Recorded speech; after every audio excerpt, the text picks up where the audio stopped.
समय की कमी को देखते हुए अब कुछ नया पढ़ने से अभ्यर्थियों को बचना चाहिए कि समय अपना दें, आप ज़्यादा समय बढ़ाएं, कम से कम 12 से 15 घंटा तो जरूर पढ़ें। और जब हम प्रैक्टिस सेट बनाने बैठें तो पूरी तरह से जैसे OMR शीट में हम बनाते हैं, उसको बबलिंग करते हैं, रोल नंबर भरते हैं, वो सब कुछ करते हुए बनाएं। पुराने साल के क्वेश्चंस को, 10-15 साल के क्वेश्चंस को, क्वेश्चन बैंक को जरूर देखें।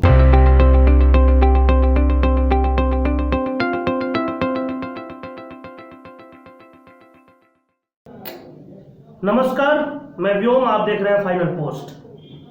बीपीएससी का एग्जाम का महज 30 दिन रह गया है और 30 दिन यूं ही गिनते गिनते निकल जाता है। अब बच्चे को क्या करना चाहिए, क्या नहीं करना चाहिए, इसके ऊपर हम लोग लगातार फोकस कर रहे हैं। जो भी अधिकारी जो बीपीएससी क्वालिफाई करके आए हुए हैं, उनसे हम लोग लगातार आपको टिप्स दिला रहे हैं, कुछ ट्रिक्स बताया जा रहा है कि कैसे बीपीएससी का तैयारी करें, प्री है कैसे तैयारी करें। अब महज 30 दिन है। उसी क्रम में आज हमारे साथ सहायक निदेशक बाल संरक्षक इकाई ममता मैम है, जानेंगे उनसे कि कैसे करें 30 दिन में बीपीएससी क्रैक। तो मैम, स्वागत है आपका सबसे पहले फाइनल पोस्ट में। Thank you. आप बताइए कि वो क्या पढ़े और क्या छोड़ दे बीपीएससी के लिए, जिससे कि वो प्री क्वालिफाई कर जाए। सबसे पहले तो मैं बीपीएससी के जितने भी अभ्यर्थी हैं उनको अपनी शुभकामनाएं देती हूँ कि वे बहुत कूल होकर के एग्ज़ाम दें और अच्छा अचीव करें। जहाँ तक बीपीएससी के प्रीलिम्स की तैयारी की बात है, और अभी बस 1 माह का समय हमारे पास बचा हुआ है, तो ऐसी स्थिति में हमें ये ध्यान देना होगा कि बीपीएससी में प्रीलिम्स में सिर्फ जीएस और जीके का पेपर है, ऑप्शनल पेपर नहीं है। तो उसकी तैयारी के लिए जो अलग अलग सेगमेंट्स हैं उस पे हमें फोकस करना होगा। दूसरी बात कि समय की कमी को देखते हुए अब कुछ नया पढ़ने से अभ्यर्थियों को बचना चाहिए। नया पढ़ने से बेहतर है कि जो हमने, क्योंकि ये तो निश्चित है कि 1 महीने या 2 महीने में तो तैयारी होती नहीं बीपीएससी की। जो भी इसमें सफलता को सोच करके बैठ रहे हैं अभ्यर्थी, उनकी 1 साल, 1.5 साल, 2 साल की तैयारी रही होगी मिनिमम। तो इन 2 सालों में उन्होंने जो भी तैयारी की है, जो भी पढ़ाई की है, उसको अब रिवाइज करें, दोहराव करें उसका। तो कुछ भी नया पढ़ने से अच्छा है कि पुरानी चीज़ों को रिवीजन करें। दूसरी बात कि परीक्षा के तुरंत पहले बाजार में बहुत सारी सामग्रियां आ जाती हैं, स्टडी मटेरियल्स, बुक्स, मैगजीन्स और एक क्रैश कोर्स टाइप का बहुत सारा कुछ आ जाता है जी। वो सब चीज़ें भी होती हैं उपयोगी, लेकिन मैं अपने अनुभव से बताती हूँ, मेरा मानना है कि जिन किताबों को, जिन मैगजीन्स को हमने पिछले 1 साल, 1.5 साल, 2 साल में पढ़ा है, वो बहुत ही हैंडी होती हैं हमारे साथ। तो अगर उसी लैंग्वेज को हम दोबारा पढ़ते हैं, तो अगर नई किताब का 1 पेज पढ़ने में हमें 10 मिनट लगेगा, तो पुराने बुक्स का 1 पेज पढ़ने में हमें मुश्किल से 1 मिनट लगेगा। तो चूंकि हम उससे परिचित होते हैं, इसीलिए मैं तो ये सलाह दूंगी कि नए बुक्स के पीछे, नए मैगजीन्स के पीछे ना भागे। जिस नोट से, जिस बुक से आपने पहले पढ़ा है, उसी से अपनी तैयारी आगे भी रखें। जो विषय वस्तु की बात है, विषय वस्तु में जो ट्रेडिशनल जीएस है, history, political science, economics, geography, तो ये जो भारत, अपने देश का इतिहास और ये सब है, वो तो है ही। लेकिन बीपीएससी की परीक्षा में 30 से 35% प्रश्न जो होते हैं वो बिहार के इतिहास, भूगोल और इकोनॉमिक्स, बिहार स्पेशल, बिहार की कला संस्कृति को लेकर के। इस विषय में बहुत सारे मैगजीन्स भी हैं, लुसेंट के बिहार स्पेशल, बिहार दिनदर्शिका पुस्तकें हैं, वो अच्छी किताब है। और भी हाल के दिनों में किताबें आई हैं बाजार में। उसमें आप देखें कि जो सरकार की नई योजनाएं हैं, बिहार सरकार की, जैसे 7 निश्चय योजना हो गई, जल जीवन हरियाली योजना हो गई, इन योजनाओं को हर वर्ष इनमें क्या प्रगति हो रही है, इनका डेटा क्या है, आंकड़ों पे इस पे ध्यान दें। किस योजना में किस जिले की रैंकिंग अच्छी हो रही है, या सरकार की किसी विशेष योजना में क्या लोगो है, उनका क्या उद्देश्य है। एक बात इसे मैं और जोड़ना चाहूंगी कि अब जो बीपीएससी की परीक्षा में 5 ऑप्शंस आते हैं, पहले 4 आया करते थे। 5वां ऑप्शंस ये होता है कि उपयुक्त में से कोई नहीं या एक या दो या मतलब मल्टीपल चॉइस के ऑप्शंस होते हैं उसमें। ये अगर 4 ऑप्शंस होते थे तो उनमें से एक का चयन करना आसान होता था, क्योंकि एक सही है तो बाकी 3 गलत है। लेकिन 5वें ऑप्शन में क्या होता है कि जब तक हम किसी विषय के बारे में थॉरो जानकारी नहीं रखेंगे, हम नहीं कह सकते कि वो 5वां ऑप्शन होगा या नहीं होगा। हो सकता है कि हमारे जो ऑप्शंस दिए हुए हों उनमें से एक से अधिक सही हो और हम सिर्फ एक के बारे में जानते हैं कि सही है, बाकी के विषय में अगर हम नहीं जानते हैं तो उस प्रश्न को हम सही नहीं कर पाएंगे। तो ये थोड़ा सा ध्यान देने की बात है कि 5वें ऑप्शन के आलोक में हम अगर प्री की तैयारी भी कर रहे हैं तो उसको बिल्कुल थॉरो पढ़ के करें। ये ना सोचें कि हम सिर्फ ऑब्जेक्टिव के कुछ प्रैक्टिस सेट बना लेंगे तो उससे हमारा काम चल जाएगा। इसके अतिरिक्त मैं ये कहूँगी कि अभी जो अंतिम 1 महीने का समय है उसमें निश्चित रूप से स्टडी आवर्स बढ़ाने चाहिए। जैसे हम लोग मैराथन दौड़ते हैं तो शुरू में तो थोड़ी स्पीड कम भी होती है, बट लास्ट में जब हम टारगेट के पास पहुंचते हैं तो अपनी स्पीड बढ़ानी पड़ती है।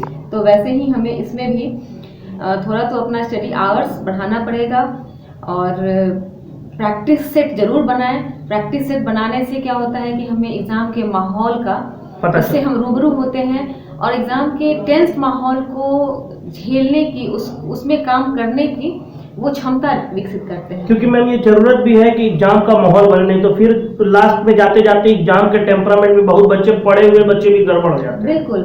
और जब हम प्रैक्टिस सेट बनाने बैठे तो पूरी तरह से जैसे OMR शीट में हम बनाते हैं, उसको बबलिंग करते हैं, रोल नंबर भरते हैं, वो सब कुछ करते हुए बनाएं। अच्छा। दिन में 1 से 2 प्रैक्टिस सेट जरूर बनाएं ताकि हमें पता चले कि हम 1.5 घंटे में या 2 घंटे में जो भी हमारा टाइम दिया हुआ है उसमें हम उसको पूरे काम को कर पा रहे हैं कि नहीं। कई बार विद्यार्थी ये भी करते हैं एग्जामिनेशन में कि टिक करने को सारा बना लिए, समय का अंदाजा नहीं रहा, जब गोला रखने का समय आया, OMR शीट फिल करने का समय आया तो उसमें पिछड़ जाते हैं, बना हुआ क्वेश्चन भी ठीक से नहीं, या उस प्रेशर में अगर एक क्वेश्चन भी स्किप हो गया तो अगला सारा क्वेश्चन गलत होता चला जाता है। तो इन सब प्रेशर से, इन सब गलतियों से बचने के लिए जरूरी है कि दिन में 1 या 2 प्रैक्टिस सेट, एक सुबह करें, एक शाम करें, या जब आप कंफर्टेबल हो तो एक प्रैक्टिस सेट जरूर बनाएं और पूरी तैयारी के साथ पूरे जो उसकी प्रक्रिया है जैसे एग्जाम में करते हैं, इवन रोल नंबर, अपना रजिस्ट्रेशन नंबर जो भी भरना होता है, रंगना होता है, वो सब करते हुए करें ताकि आपको एग्जामिनेशन हॉल में ये ना लगे कि हम किसी दबाव में हैं, कुछ नया काम करने जा रहे हैं। पुराने साल के क्वेश्चंस को, 10-15 साल के क्वेश्चंस को, क्वेश्चन बैंक को जरूर देखें। रिपीटेड क्वेश्चन भी होते हैं, उसमें रिपीटेड क्वेश्चंस होते हैं। क्वेश्चन बैंक को देखने से, देखिए क्वेश्चन बैंक देखना तो खैर तैयारी के इस अंतिम पड़ाव का काम नहीं है। क्वेश्चन बैंक तो हमें शुरू में ही, जब हम परीक्षा की तैयारी शुरू करते हैं तो हमें क्या पढ़ना चाहिए ये गाइड करने के लिए क्वेश्चन बैंक होते हैं, ताकि हमें पता चलता है कि क्या किस तरह के क्वेश्चन पूछे जा रहे हैं। अब अभी के समय में क्वेश्चन बैंक उतना महत्वपूर्ण नहीं होगा, लेकिन प्रैक्टिस सेट महत्वपूर्ण होते हैं। और थोड़े से जीके के क्वेश्चंस देखने के लिए आप क्वेश्चन बैंक्स भी देख सकते हैं। कई बार होता है कि देश में सबसे बड़ा, सबसे जो कॉमन जीएस होता है उस तरह के क्वेश्चंस आते हैं, तो क्वेश्चन बैंक से हमें टॉपिक्स पता चलते हैं। अच्छा, कि किस टॉपिक से कितना क्वेश्चन आता रहा है पहले से। अब कभी अगर किसी ने किसी क्वेश्चन में पूछा हुआ है कि इजराइल की न्यूज एजेंसी क्या है या खुफिया एजेंसी क्या है, तो हमें ये पता चलता है कि अगर एक साल इजराइल की खुफिया एजेंसी पूछ रहा है तो अगले साल हो सकता है कि किसी दूसरे देश का पूछेगा। तो हमें एक टॉपिक मिलता है कि हमें खुफिया एजेंसी के बारे में पढ़ना है। तो इस तरह से हमें एक ट्रेंड, एक पैटर्न, एक विषय मिलता है, एक टॉपिक मिलता है कि हमें किस किस टॉपिक को कवर करना है। तो प्रीवियस ईयर क्वेश्चंस हमें इस बात की जानकारी देते हैं। और मैं इसके साथ यही कहना चाहूँगी कि समय अपना दें, आप ज़्यादा समय बढ़ाएं, कम से कम 12 से 15 घंटा तो ज़रूर पढ़ें अभी के लास्ट 1 महीने में। और वो समय का चयन आप अपने हिसाब से करें। कोई ज़रूरी नहीं है कि पूरी रात जग के पढ़ रहे हैं या अर्ली इन द मॉर्निंग पढ़ रहे हैं, वो सभी व्यक्ति का अपना कंफर्ट जोन होता है, कब पढ़ाई करते हैं। थोड़ा सा आप मनोरंजन भी करें, बिल्कुल पढ़ाई करने में मोनोटोनी होती है, दिमाग थकता है। मेरा तो ये मानना है कि हम मनोरंजन भी करें तो खासकर इस क्रूशियल समय में विषय से ही करें। जैसे कि हिस्ट्री पढ़ते पढ़ते मन थक गया तो थोड़ा पॉलिटिकल साइंस पढ़ लिए, तो तुरंत चेंज हो गया। पॉलिटिकल साइंस पढ़ के मन थक गया तो थोड़ा करंट अफेयर्स पढ़ लिए। तो इससे क्या होता है कि ब्रेन को भी थोड़ा सा रिलैक्स मिलता है और हमारा काम भी हो जाता है। अंत में मैं यही कहूँगी कि हम अपने जो हमारे पास जो रिसोर्स हैं, वो रिसोर्स मटेरियल के रूप में हो, बुक्स के रूप में हो, हमारे पीयर ग्रुप के रूप में हो या टाइम के रूप में हो, उन रिसोर्सेज का हमें मैक्सिमम यूटिलाइजेशन करना चाहिए। हम जैसे हमारे छोटे शहरों में खासकर ऐसा होता है कि बच्चे जो यहाँ रह के तैयारी कर रहे हैं, कई बार उन्हें लगता है कि अगर मैं दिल्ली में या पटना में किसी कोचिंग में होता तो मैं ऐसा कर लेता, वैसा कर लेता, मुझे ऐसा माहौल मिलता। तो पहले ये बात, कुछ सालों पहले तक ये बात पूरी तरह सही थी, लेकिन आज के समय में सोशल मीडिया का दौर है और विशेषकर 2020 के बाद से जब कोरोना संकट आया है, उसके बाद से आप देखेंगे कि बड़े शहरों में भी जो कोचिंग संस्थान हैं वे भी अपने ऑनलाइन क्लासेस चला रहे हैं। और बहुत सारे ऑनलाइन क्लासेस ऐसे हैं जो कि पेड बेसिस पर भी हैं और फ्री क्लासेस भी हैं। तो बहुत सारे मोबाइल ऐप्स भी हैं, आप उनके माध्यम से भी, उनकी मदद से भी अपनी तैयारी को आगे बढ़ा सकते हैं। लेकिन आज के दिन में, आज के समय में ऐसा कोई शहर नहीं है, ऐसा नहीं है जहाँ हमें रिसोर्सेज की कमी हो। कोई भी बुक्स हो, कोई मैगजीन हो, कोई मटेरियल हो, हमें अपने घर बैठे हम मंगा सकते हैं, चाहे वो ऑनलाइन मंगाएं या मार्केट में हो, वो मिल जाता है। इवन ऑनलाइन पीयर ग्रुप भी, स्टडी ग्रुप भी हैं, ऑनलाइन कोचिंग्स भी आप ज्वाइन कर सकते हैं। और हम एक विषय के 5 किताब को एक बार पढ़ने से अच्छा है कि एक किताब को 5 बार पढ़ें। मेरा यही मानना है कि रिवीजन बहुत ज़रूरी है। अगर हम एक ही विषय को, एक ही सब्जेक्ट को, एक ही टॉपिक को 5 किताबों से पढ़ते हैं, वो उतना प्रभावी शायद नहीं होगा, शायद वो कहीं कन्फ्यूजन क्रिएट कर दे हमारे मन में। उससे अच्छा है, खासकर प्री के समय में, कि हम एक किताब से 5 बार पढ़ें, ताकि उसकी सारी, क्योंकि कंपटीशन के लिए जो भी बुक्स लिखी जाती हैं उसमें 90-95% सारे तथ्य होते ही हैं, 5% का ही इधर उधर होता है। तो अगर हम एक किताब के 95% एक किताब से अगर हम पढ़ लेते हैं तो वो हमारे उस विषय पे जानकारी, कमांड बढ़ जाता है, वो हमको जानकारी पूरी दे देता है। तो इसी के साथ मैं बीपीएससी के सभी अभ्यर्थियों को अपनी शुभकामनाएं देती हूँ और आपको मेरा संदेश यही है कि आप अभी से अपना समय बढ़ाएं, पढ़ाई करें, रिवीजन करें और बहुत कूल होकर एग्जाम में अपना अच्छा प्रदर्शन करें। धन्यवाद। बहुत बहुत धन्यवाद मैम। Thank you.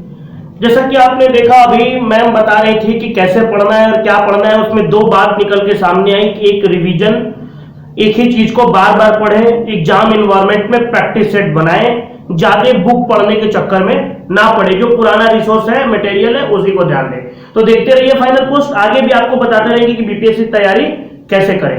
हमें दीजिए इजाजत, धन्यवाद।